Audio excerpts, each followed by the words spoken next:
Okay, I think we are live. Hello, everyone. All right. Good afternoon to all online attendees, colleagues, students, researchers, the organizing committee for the seminar, and welcome everyone to the first conference of the second seminar for our research group, Construction Grammar and Linguistic Interfaces. I'm Manuela Oliveira, and on behalf of our group, Diessel, GCIL, I honorably welcome our guest speaker of the day, Professor Holger Diessel. Holger Diessel is a professor of English linguistics at the Friedrich-Schiller-Universität Jena. He received a PhD in general linguistics from the University of Buffalo and worked as a junior researcher at the Max Planck Institute for Evolutionary Anthropology in Leipzig. He has done research on linguistic typology, language change, and language acquisition.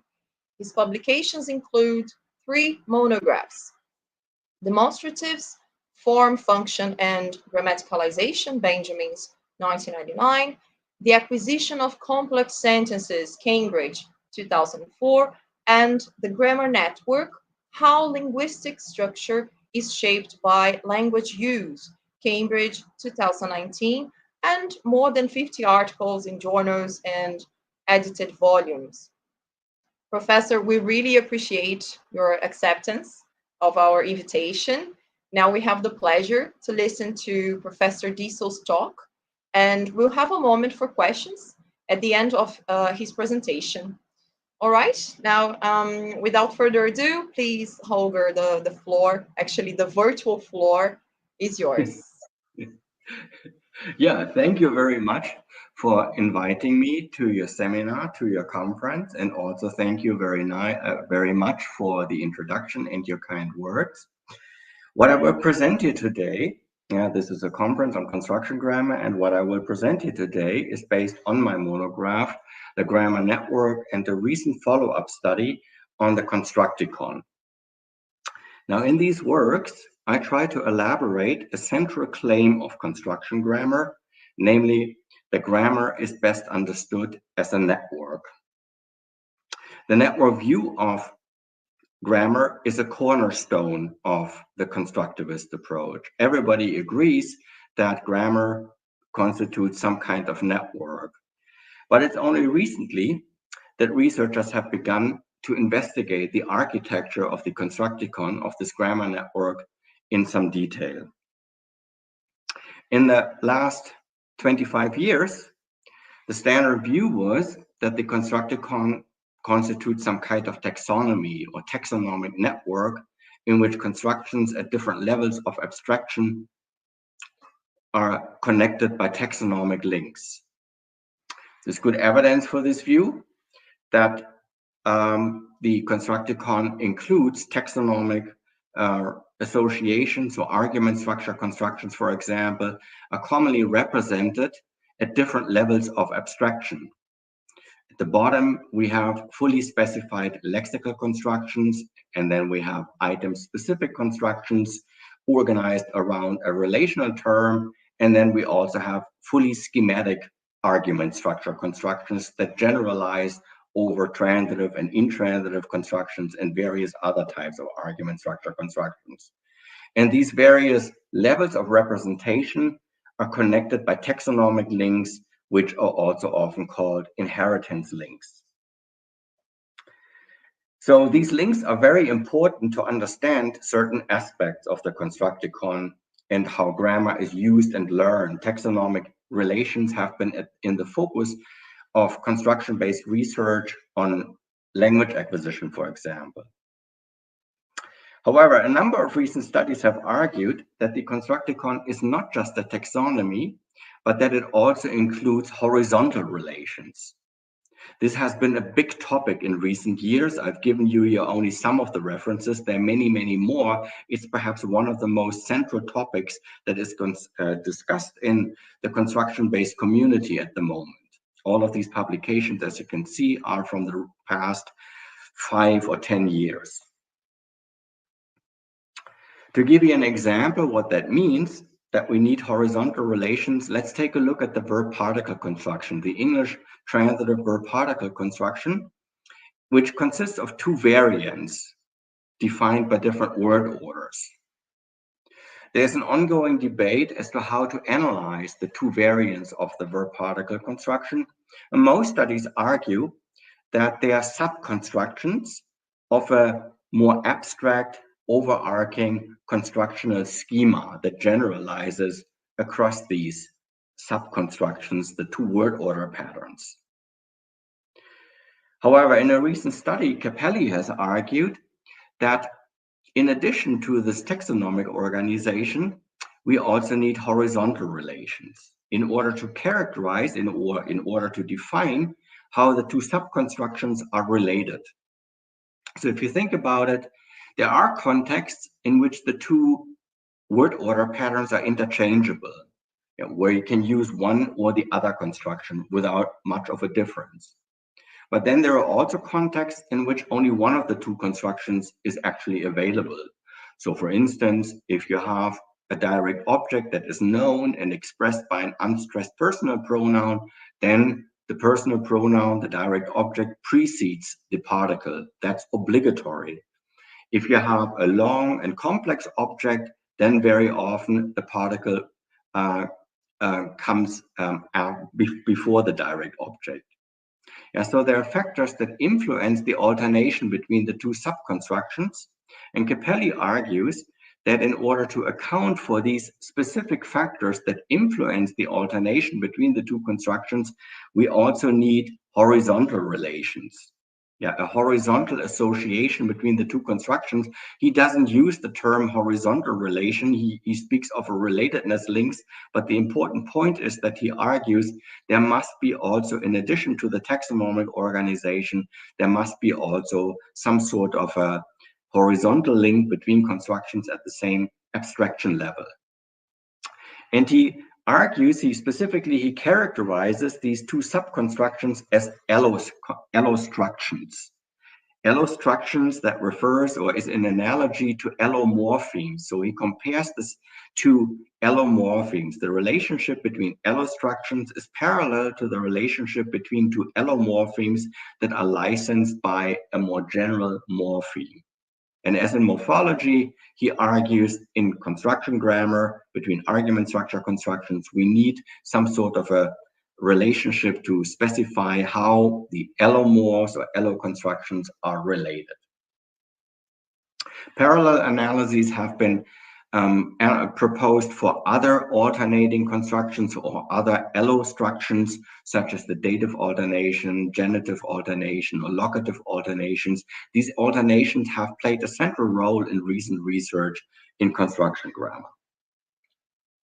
And there is now growing consensus that the Constructicon needs such horizontal relations, but the nature of these relations is not yet fully understood, and there is an ongoing debate about what exactly these horizontal relations are. Now, it's the purpose of my talk today to explain the role of horizontal relations, to convince you in the first place that we really need horizontal relations in addition to taxonomic relations, that the standard or traditional view that the Constructicon is basically just an inheritance network, a taxonomic network, is not sufficient. In addition, we also need horizontal associations.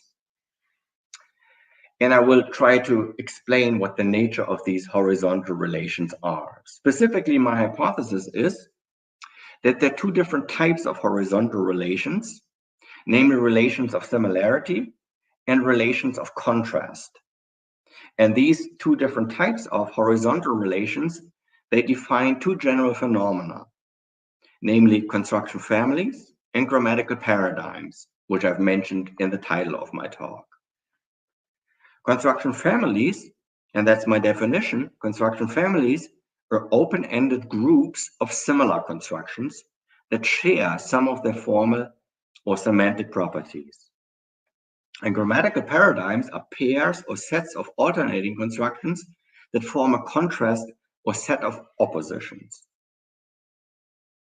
Now, let me emphasize that similarity and contrast are not independent of each other. Yeah? Similarity and contrast are related concepts of Gestalt perception or Gestalt psychology. Yeah? They come actually from Gestalt psychology and they entail each other. If two elements are similar, they also form a contrast as they are perceived as distinct entities. Yeah, they are similar but not identical. There is a contrast, otherwise they were identical. And conversely, if two elements are considered to be contrastive, they also must have some properties in common, because otherwise we would not perceive any kind of contrast. Yeah, there must be a relationship between these elements, otherwise we would not have the impression that they contrast with each other. So then, strictly speaking, similarity and contrast, they form a continuum. Yeah, they complement each other. And in accordance with this analysis from Gestalt psychology, we should think of construction families and paradigms not as two strictly distinguished categories, rigidly distinguished categories, but we should think of them as the two poles of a continuum, rather than as two discrete categories. Okay, in what follows, or in the rest of my talk, I will now explain the role of horizontal relations in construction families and paradigms, and will specifically try to explain what I think are the differences between construction families and paradigms. And I begin with families. Now, this notion, the notion of family, that's widely used in psycholinguistic research on the mental lexicon. And psycholinguists agree that the mental lexicon constitutes some kind of association network in which individual lexical items are connected with each other by associative relations, relations of form and meaning. So, for instance, a lexeme or lexical item such as sky is semantically related to lexemes such as sun and cloud, and formally to sky and skin. In order to explore the structure of the mental lexicon, psycholinguists investigate how lexemes are accessed in language use. So lexical research on lexical access provides perhaps the best evidence for the network structure of the mental lexicon. So let me say a few more words about the mental lexicon before we get to the constructicon. So lexical access is a competition process that is influenced by a variety of factors, and I think three factors are of particular importance. First, it's of course influenced by frequency. Other things being equal, frequent items are more easily accessible to the language users than infrequent ones. There's lots of evidence for this from psycholinguistic research. Infrequent words are much more difficult to access and to activate than frequent ones. Then the second factor is priming. That refers to the fact that if a word or a lexeme was mentioned in the previous discourse, it is more easily accessible in the subsequent discourse. So if I hear a certain word that has been activated once in discourse, then this word is more readily available in this following discourse. And again, there are literally hundreds of studies on lexical priming, providing good evidence for associations between words. And then a third factor is neighborhood density or family size. This refers to the number of words or lexemes that are phonetically similar to each other. So for instance, if you take a word such as cat, that has in English many phonetic neighbors: rat, hat, mat, sat, vat, pat, at, and many others. And then other words have only a few neighbors. Cup, for instance, there are not that many words that are phonetic neighbors of cup. Here I have just only two. Now, there's good evidence from psycholinguistics that family size or neighborhood density that can slow down access and comprehension. If you have many neighbors, then it's sometimes difficult for the hearer to activate the target item. On the other hand, there's also good evidence that neighborhood density facilitates the acquisition and production of words. So Other things being equal, items of a dense neighborhood are more easily learned and produced than items of a sparse neighborhood. There are good experimental studies providing strong empirical evidence for this. Now, I would claim that the same phenomena occur in grammar. Yeah? So, for instance, there is, of course, abundant evidence that frequency has an influence on the activation of construction and in language production, and that frequent constructions are more easily learned, other things being equal. Yeah. Recent research in the constructivist approach has emphasized the role of frequency in the acquisition and production of constructions. So frequency clearly has the same effect on constructions than it has on words. And then there's also lots of evidence on structural priming, yeah, on priming of constructions. So in a pioneering study, this was one of the first studies that discovered this effect. Weiner and Labov asked, what motivates speakers' choice of passive constructions? And the standard answer is, yeah, passive constructions are used for particular semantic and pragmatic reasons. Yeah. So for instance, in order to leave out the agent or to put more emphasis on the patient. That's all true, but what Weiner and Labov found in their study is that even more important than these semantic and pragmatic factors is priming. The strongest predictor for when a speaker will use a passive sentence in a discourse is actually the occurrence of a previous passive sentence in the preceding discourse. That has a stronger effect on the choice of passive sentences than any semantic or pragmatic factors. Now, this study by Weiner and Labov was later confirmed by research in psycholinguistics, especially by research by Catherine Bock and her colleagues. She launched a whole new line of research. And what she showed is that structural priming is not restricted to repetition priming, so passive sentences prime passive sentences, but that structural priming also occurs with constructions that are different but similar. So for instance, in one study, she showed that an active sentence with a locative biphrase, John was loitering by the bar, primes a passive sentence with an agentive biphrase. Even though these are different structures, they are similar and they prime each other. And Hare and Goldberg showed that there are also semantically motivated priming effects. So for instance, a sentence such as, John provided Bill with news, primes the double object construction, which are structurally different, but semantically similar, and thus they found a priming effect. Now, if constructions prime each other, then I think it's plausible to assume that structurally and semantically similar constructions are interconnected in a network like lexemes in the mental lexicon.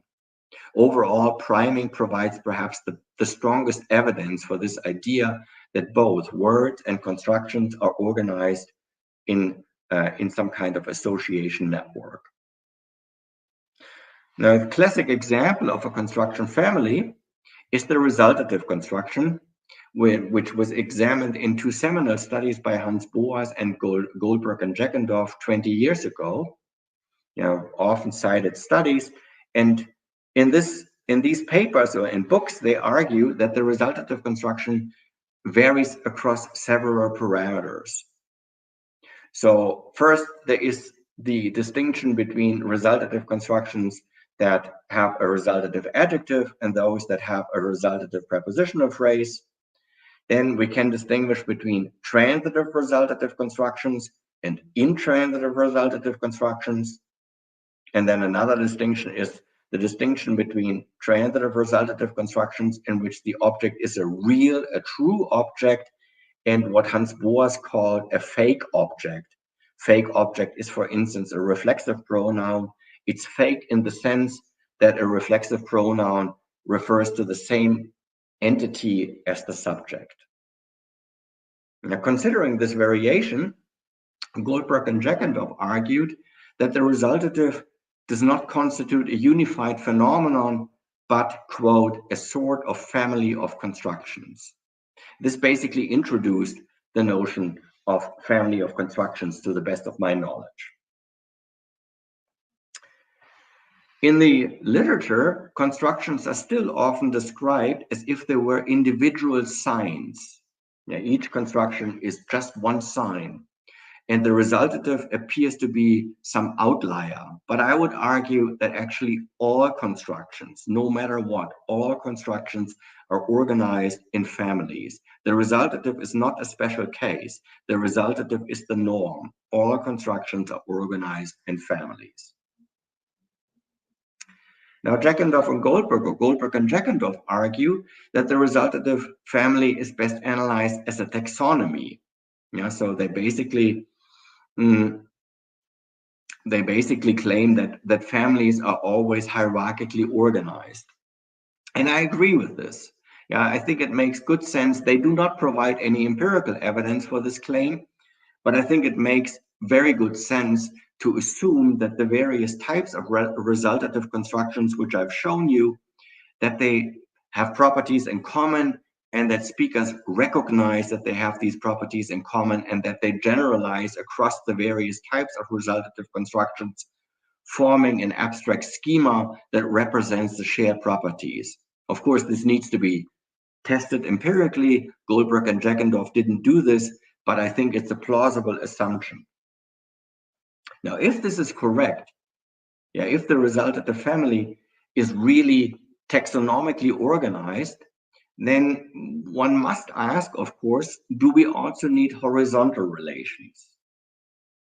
And some studies argue that horizontal relations are not really needed if we have the taxonomic organization of constructions. Yeah, Hartmann and Ungerer, for instance, they dispute this, and they say that that would be redundant. Yeah, if we have taxonomies, then we don't need horizontal relations.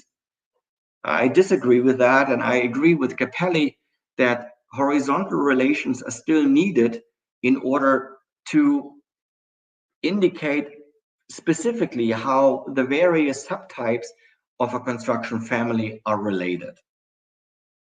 However, the best evidence for horizontal relations does actually not come from construction families, I would argue. The best evidence comes actually from constructions that are not organized in taxonomies, but from constructions that are similar, but more distantly related and not licensed by an overarching schema.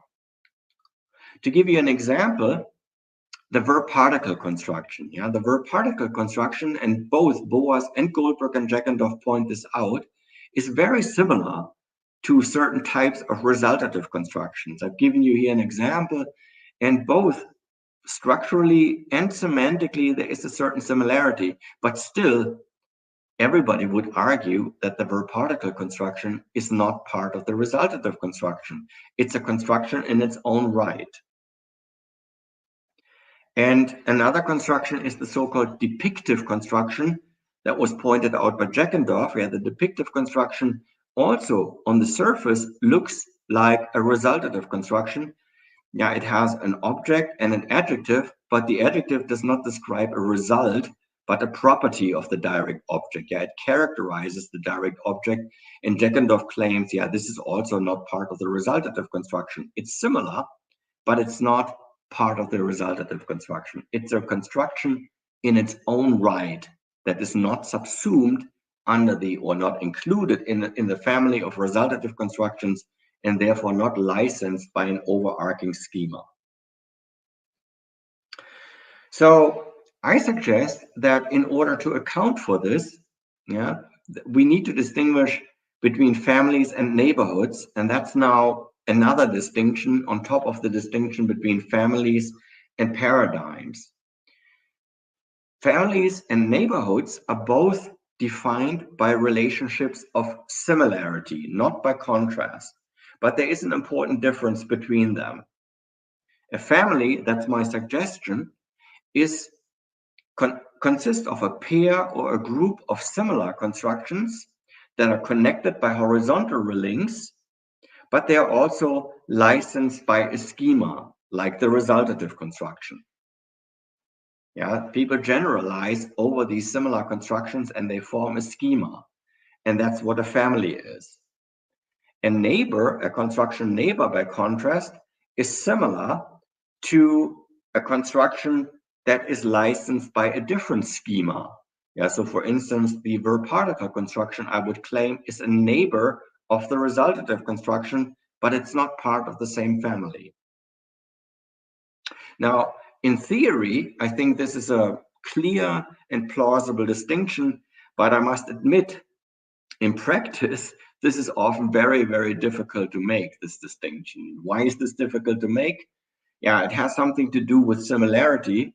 Similarity is a matter of degree, yeah, with no cut-off point between similar and non-similar, and therefore there is also not a rigid boundary between families and neighborhoods. But still, in theory, I think this is a useful distinction, and in what follows, I will try to convince you and give you some examples where I think this makes sense, this distinction, given what linguists have said about these constructions. Okay, my first example are copular clauses. Now, copular clauses, there are many different types of copular clauses, and in English, they constitute a family, and this family consists of 3 structural types of copular clauses. There are copular clauses in which the copula is combined with a predicate adjective, can also be combined with a predicate nominal, so with a noun phrase, or with a prepositional phrase.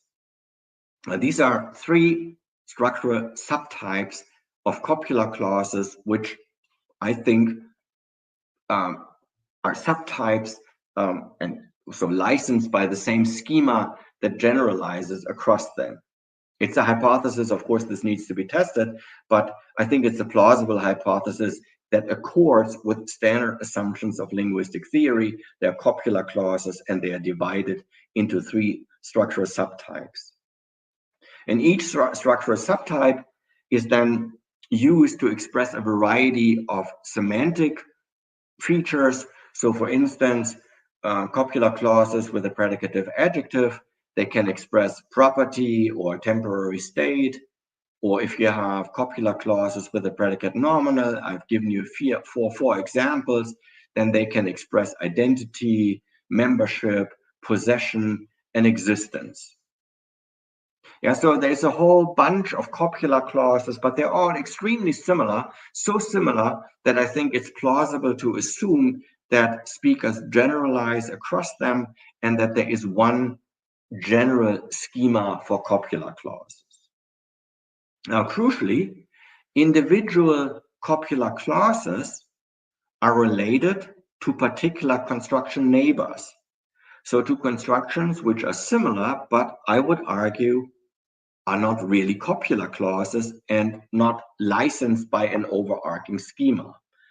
So if you have copular clause with a predicative adjective, such as the door is open, then that's similar, many people have noticed this, to passive sentences.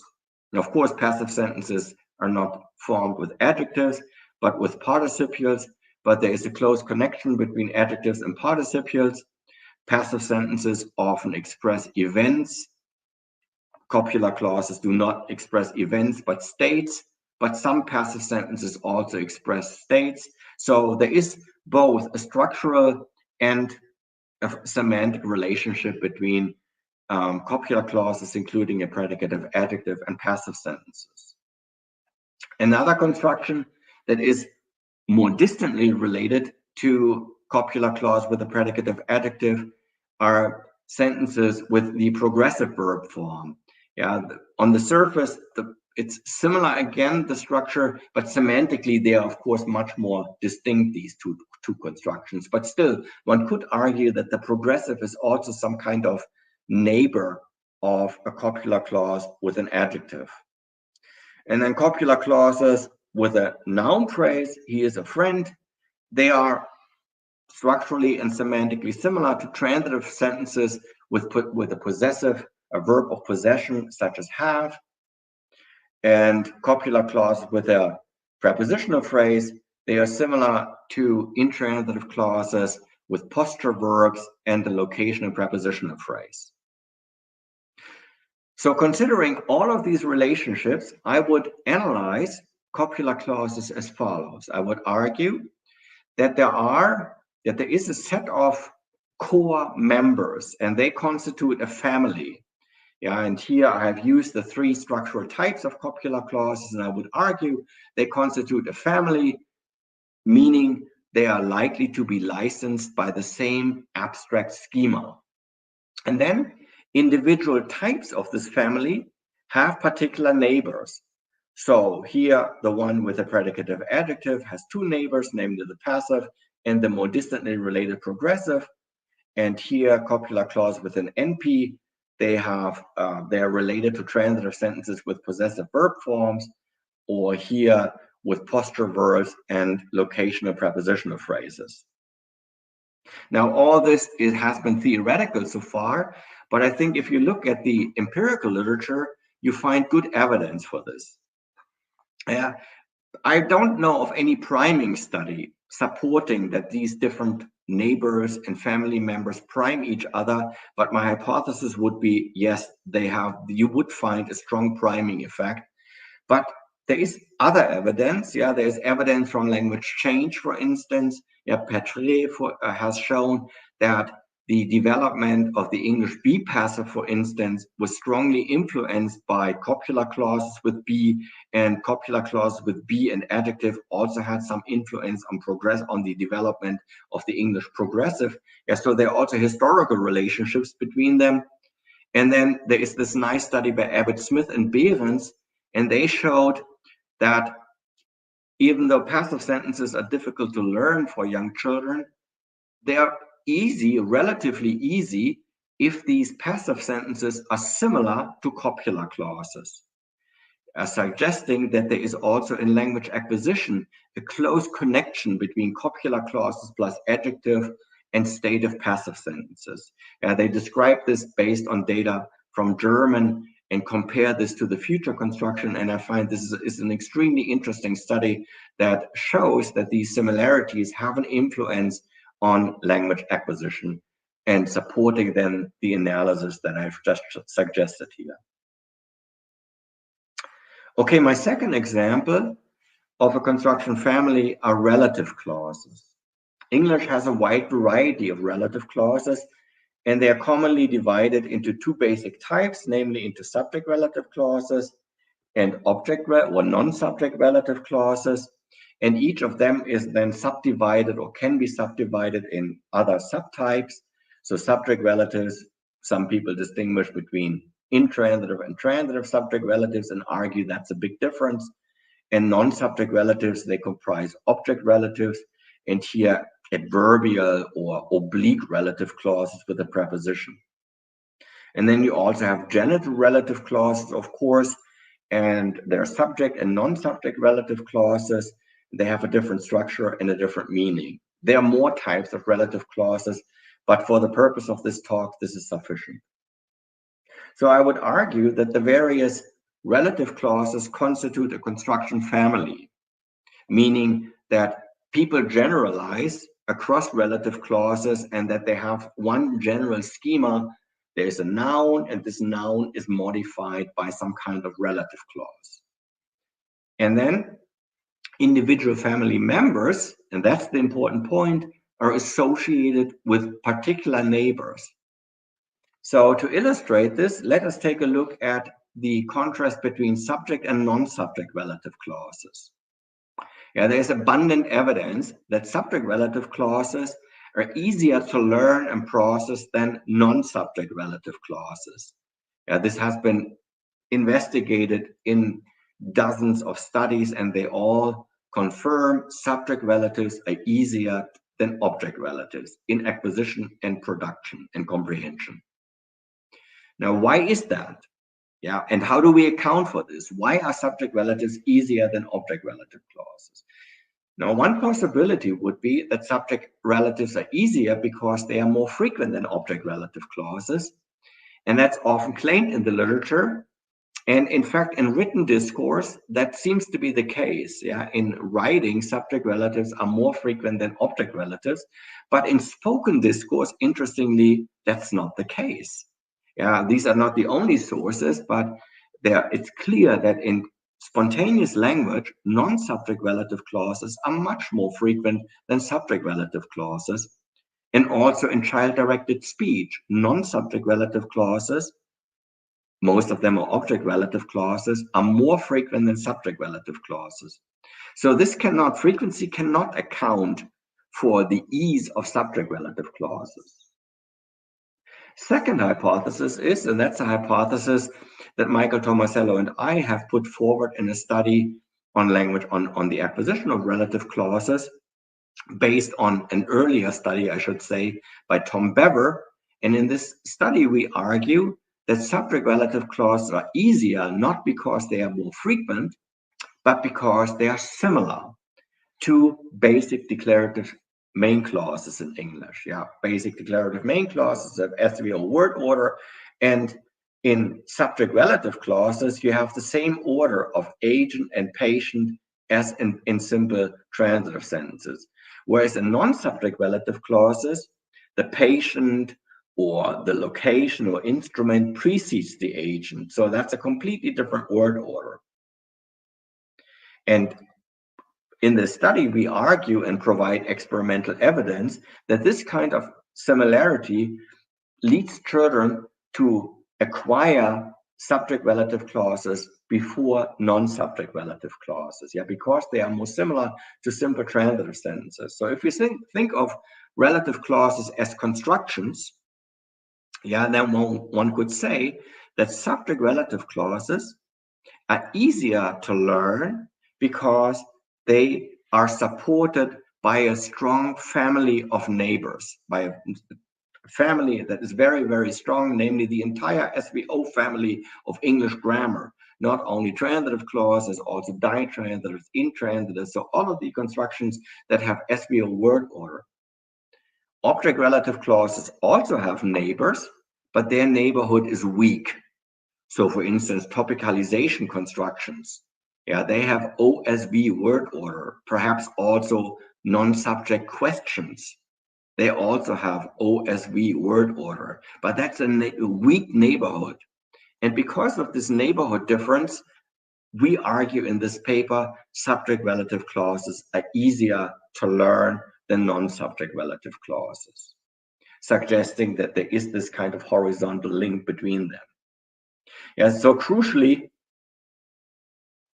now, in this paper, we also looked at other types of relative clauses. Yeah, not only subject and object relatives, but also indirect object relatives, adverbial or oblique relative clauses, and then different types of genitive relative clauses. And what we found is that in all of these cases, children find them easy if they are similar to already existing constructions, so to constructions they have already learned. This is independent of frequency. So for instance, indirect object relative clauses are extremely infrequent in the input. They're basically absent. Yeah, parents don't use indirect object relative clauses. And still in our experiment, children had no difficulties or little difficulties with indirect object relative clauses. Why? Yeah, frequency cannot explain it, but because indirect object relative clauses are very similar to direct object relative clauses, and therefore children find them easy.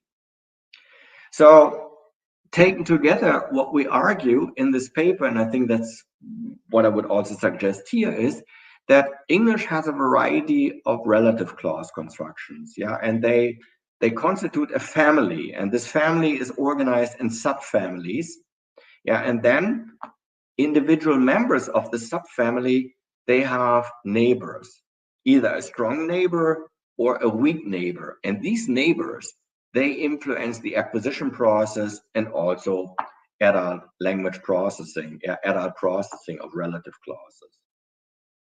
Now, why one could quibble here about these horizontal links, these are supposed to be horizontal links in the construction family, and would argue we don't need them because there is a taxonomic organization.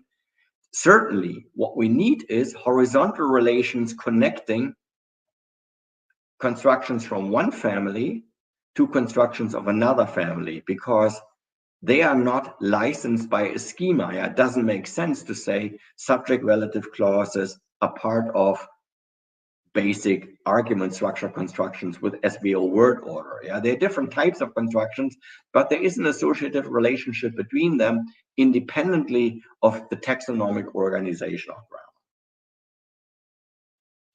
Okay, I think I have to hurry up a little bit. So moving to paradigms, that won't take that long. So families are based on similarity relations, but constructions can also form a contrast between pairs or sets of opposing constructions. Now, usually we use the notion of paradigm in the context of morphology, but I use it in a broader sense that also refers to syntax. I come back to syntax, but let me begin with morphology. Now, grammatical paradigms, and that's very important, are asymmetrical and organized around a basic member. And that's different from families. Yeah, families are not asymmetrical, but paradigms by definition are asymmetrical and have a basic member. So for instance, words, inflected word forms are also considered constructions in construction grammar. Singular nouns are more basic than they form a contrast with plural nouns, but singular nouns are more basic, and present tense verb forms are more basic than past tense and future tense verb forms. Why are they more basic? For two reasons. First of all, they are more frequent. The other is corpus evidence showing that singular nouns, for instance, are usually more frequent than plural nouns, and they are structurally marked by an extra morpheme. This notion of structural markedness that comes from typology, where it refers to encoding asymmetries in grammatical categories such as number and tense. Usually one member of the category is zero coded or unmarked, as in the case of singular nouns or present tense verb forms, and the other one has a particular marker here noted in red. And we also have this in other categories, yeah, in case, in voice, in aspect. And this is not just a property of English. This is one of the strongest language universals that linguistic typologists have discovered. Yeah, these structural markedness patterns. Now, since the asymmetry in the encoding of grammatical categories correlates with frequency, I think it's reasonable to assume that these markedness patterns, these asymmetries, are shaped by language use. They reflect aspects of language use. And to simplify, frequency of language use gives rise to linguistic expectations. Other things being equal, listeners expect speakers to use more frequent members of an alternating pair of constructions. Yeah, what's frequent is expected. What's infrequent is unexpected if the context is neutral. However, sometimes speakers, of course, use the less frequent member for semantic or pragmatic reasons, for reasons of what they want to say. And then it's necessary to signal that the less expected member is used by an extra morpheme. This has been studied in recent years in various experimental and typological studies, and they all agree that these expectations motivate structural markedness patterns. The best example for this is probably polarity, so the contrast between affirmative and negative sentences. Yeah, across languages we find that affirmative word forms, phrases, and sentences are more frequent than negative words, phrases, and sentences, and the negative expressions are always marked. In principle, it could be the other way around. Yeah, you could have a marker for affirmative words and negative words are unmarked, but that basically doesn't exist. Since the vast majority of sentences are affirmative, yeah, they're strongly entrenched in memory, negative expressions are usually marked by an extra morpheme, and that is a universal. Yeah, and this strategy of morphological flagging the infrequent, the less expected member, that is arguably the driving force behind the emergence of structural markedness. Here's another example from Turkish. As you can see, in Turkish, nouns are inflected for number and for case, and this is indicated by affixes on the verb, on the noun. The noun stem is if, and then the affixes, the suffixes indicate number and case. Now, usually this affixes are treated as separate morphemes, but in the constructivist approach, as you know, inflected word forms, each inflected word form is taken as a construction in its own right. Yeah, it's a holistic pattern. And in this approach, if we take every inflected word form as a construction in its own right, then we characterize paradigms, morphological paradigms, by the relationship between these inflected word forms. Yeah, they form some sort of network of contrastively related constructions. And what's interesting about this network is that this network is influenced by frequency of use. The most frequent member of this paradigm here is nominative singular, and this is unmarked. It's deeply entrenched, yeah, I indicated here, deeply entrenched, but there is no marker. All the others, they have, yeah, all the other word forms, they are less frequent, and they all include at least one additional marker. And here, accusative plural has two markers, one for number and one for case, and that corresponds to the fact that the accusative plural forms are the least frequent members. So you have here a neat, contrastively organized network that is shaped by frequency of use and reflects the influence of frequency of use on the structure, on its structure. Now, evidence for inflection paradigms comes from psycholinguistic research on linguistic productivity. In the case of families, I said that priming and facilitatory effects in acquisition provide evidence for families. In the case of paradigms, I think the best psycholinguistic evidence comes from productivity. Yeah, so traditionally, people have said productivity is a matter of rules, but in the usage-based approach, linguistic productivity is the likelihood that a construction schema is extended to a new lexical item. Yeah, so what does this mean? If you have a new lexical word, such as meme, yeah, is by now established, yeah, meme, a singular form. If you encounter this in the singular, then you automatically know that you can also use this in the plural, indicating that there is some sort of a relationship of contrast between them. So paradigms are key to understand productivity. There's a nice paper here by Perek and Goldberg in which they emphasize this point. Now, usually paradigms are restricted to morphology, but as I said, there are similar phenomena in syntax. So, for instance, the passive-active alternation also constitutes a pair of contrastive constructions. Active is more frequent and unmarked in English, and the passive is marked by two additional morphemes. And this is not only English, you find the same contrast basically in lots of other languages. Yeah, if one of them is marked, then the passive is marked compared to active declarative main clauses.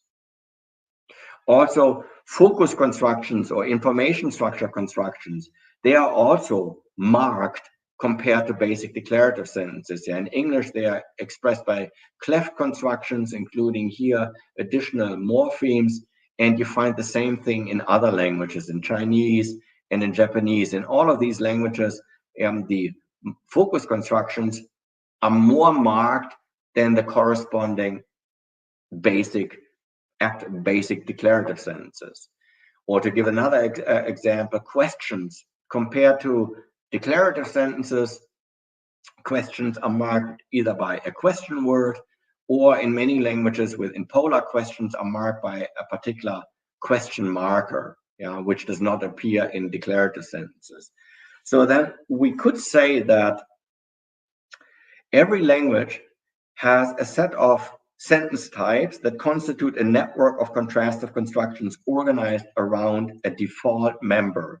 And this default member is always the active declarative sentence construction. This is the most frequent construction across languages, and that is usually unmarked compared to passive sentences, compared to information structure constructions, and compared to interrogative sentences. Okay, I know I'm a bit over time, but let me briefly wrap up. So recent studies have argued that in addition to taxonomic links or inheritance links, we need horizontal relations to explain how constructions are related. So horizontal relations connecting constructions at the same level of abstraction. And I've argued, based on this debate, that we need to distinguish between two different types of horizontal relations that define two different phenomena, namely construction families and grammatical paradigms. And they are distinguished by three features. First, the semantic relationship is different. Families are defined by similarity relations, paradigms are based on contrast. Second, the structure. Families are open-ended groups of constructions, meaning you can have many family members and there is no clear boundary. It's an open-ended set. Paradigms, by contrast, typically form a closed set. A closed number of members are part of a paradigm, and each construction has a particular value in this system. And then marking, families, they do not have particular marking. There is no systematic difference between the individual family members, whereas the members of a paradigm, there is always an asymmetry between the default member, which is 0 marked, and then the non-default members, which are overtly marked. And psycholinguistically, I would argue that families, evidence for families comes from structural priming and from these neighborhood effects in acquisition and production, whereas psycholinguistic evidence for paradigms comes, for instance, from productivity. And here's my last slide and last point on a final note. Construction families and paradigms, I repeat this here, they form a continuum, not a clear-cut boundary. So they're not clear, discrete categories, but you should think of them as a continuum. That's the reason for that is that similarity is a continuum. Similarity and contrast are two complementary terms of perception, and they complement each other. Whenever we speak of similarity, there's also a little bit of contrast, and if we speak of contrast, there must also always be a little bit of similarity. And if families and paradigms are defined by similarity and contrast, then of course they form a continuum.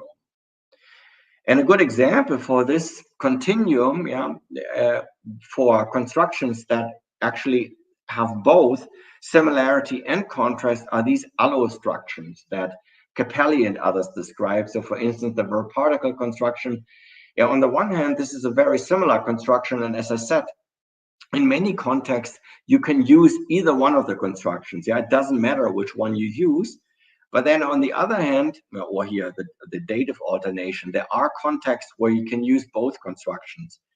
But then on the other hand, in certain contexts, you cannot use one or the other construction. You must use only one of these constructions. There are semantic, pragmatic, and sometimes also structural factors that force you to use one or the other construction. You don't have a free choice, indicating that there is also a contrast or opposition between these constructions.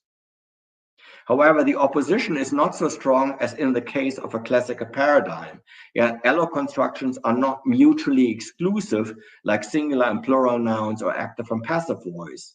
They have properties of both, and therefore I would argue that these allostructions that have caught so much attention in the recent literature, they are actually defined by horizontal relations of similarity and contrast alike. Thank you very much. And I apologize that I have spoken longer than expected. Hi, no, that's okay. We were very engaged into, I was during your talk, and this is a moment we have for questions now.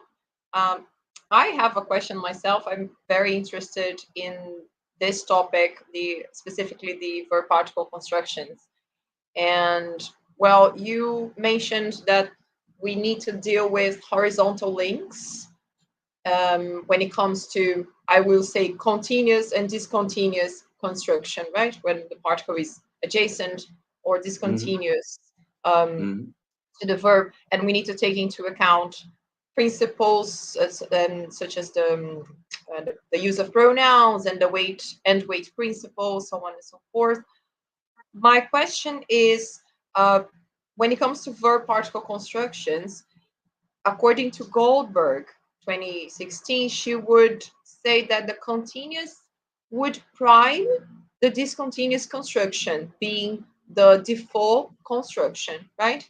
But we have contexts in which the discontinuous construction is actually the one to be used, is favored over the continuous one. Okay, finally, the question is, do you believe that maybe when it comes to priming, that priming can be a relative aspect, since we have contexts in which the continuous one will be referred and the discontinuous one will be referred according to a specific context?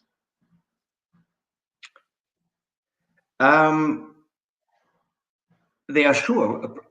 I'm not quite 100% sure if I fully understood this, but of course there are factors that favor the use of one construction in one context and that favor the other construction in the other context. Yeah, I think that has been established in lots of studies. Yeah, we know that these factors. Now, the question about priming.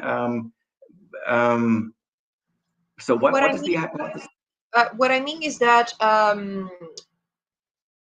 Well, what the Goldberg's claim is that it would the continuous one would prime the discontinuous one for many reasons. But what I found, not the other way around. No, but not the other way around. That's my question. Do you believe that priming can be depends? It can be a relative aspect. Yeah. So as I said, these allostructions I think have properties of both. Yeah, of families and of paradigms.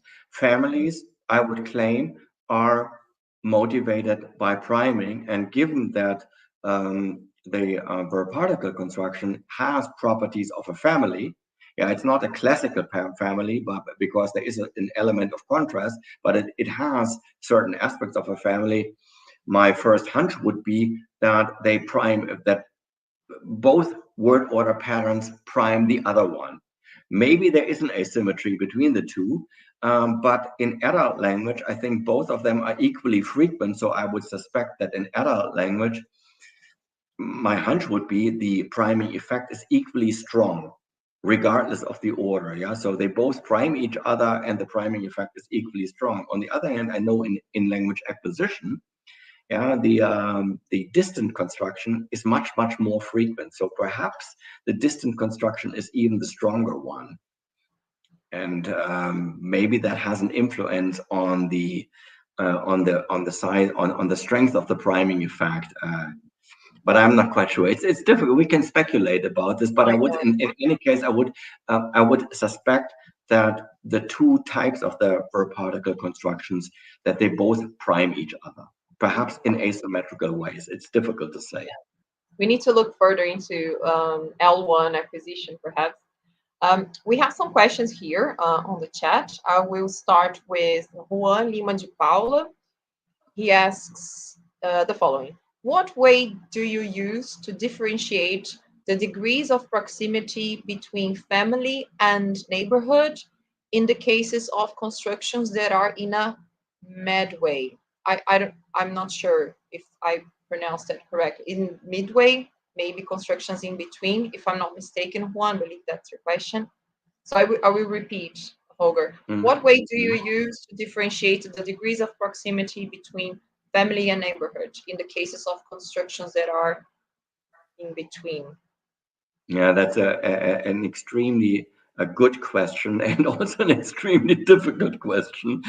So similarity, as we know, yeah, similarity is super difficult to define. Yeah, so psychologists and cognitive scientists have talked about this for decades. Yeah, so what determines the degree of similarity between things in language or objects in the real world? Yeah, in principle, you can compare two elements under an infinite number of different parameters. Yeah, but the parameters, that there has been some research showing that human beings are then attracted to certain types of features. So for instance, shape outside of language, attracts more attention than, let's say, color in terms of similarity.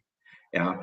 Now, when it comes to language, it's very, very difficult to make a prediction here. Yeah. So a midway construction and then how to measure this. Yeah, measuring similarity is one of the fundamental problems of cognitive psychology, for which I don't have an answer. But it is, of course, something that we need to operationalize if we ever want to make this, ever want to turn these theoretical ideas into an empirical study.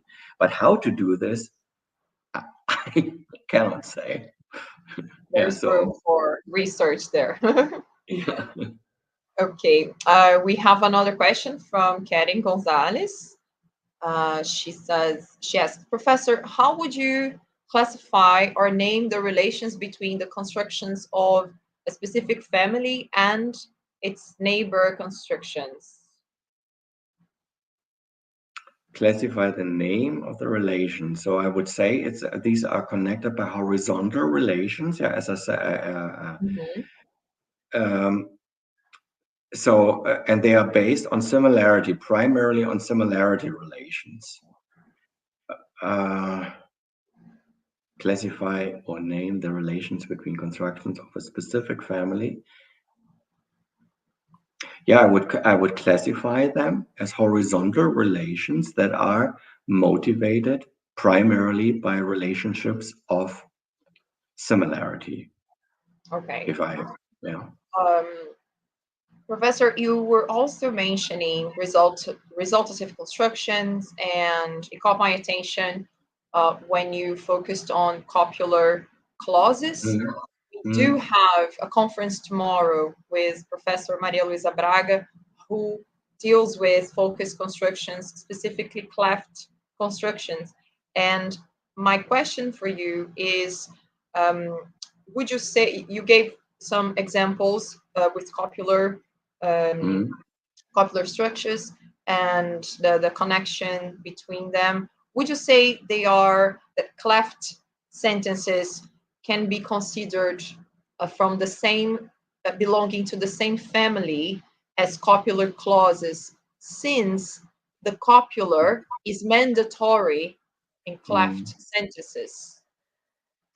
Okay, also very, very good question, but I'm afraid I'm also a bit at the, I mean, really excellent questions. Yeah, so this whole issue of similarity is a bit fuzzy. Yeah, so sure, there is a degree of similarity. Yeah, they also include a copula, but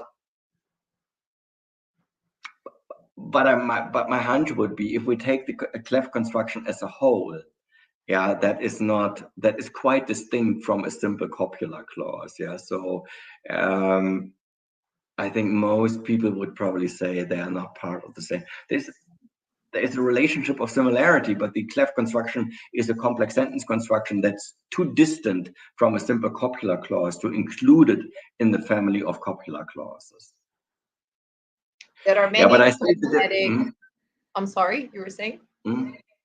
But I see this, it all stands and falls with the notion of similarity, for which I don't have a ready answer. Yeah? So similarity is a super difficult concept. And as I said, psychologists have talked about this and investigated this for several decades, and there is still no satisfying answer as to how to measure similarity. And therefore, so intuitively, I would say, no, cleft constructions are a different type of construction. They are complex sentence constructions. And for that reason, I would exclude them from the family of simple copular clauses. All right. Okay. We can still keep talking about this tomorrow, since we do have a conference on this topic. I believe we have covered the questions. Professor, again, thank you so much for your conference. I believe we have all enjoyed it, and we are definitely going to talk about it throughout our seminars and with our research group. And we will keep reading your book, The Construction. We're almost in the end, but thank you so much for your presentation. All right. Yeah, thank you. Thank you very much for inviting me. And thank you also for the very interesting questions. They are very, very challenging. But I think you really identified the weak points, namely the weakest point is the notion of similarity. I have to think about this. Yeah. So thanks again for inviting me. I very much appreciate it. And please keep me updated of your work. I've seen some of your studies. I've seen that you have done research on the dative alternation, and so if you have something new on this topic, please send it to me. Yeah, so I'd like to see it. Thanks again. Thank you very, very much. Thank you so much. Bye bye. Bye bye. Bye bye. Have a nice conference.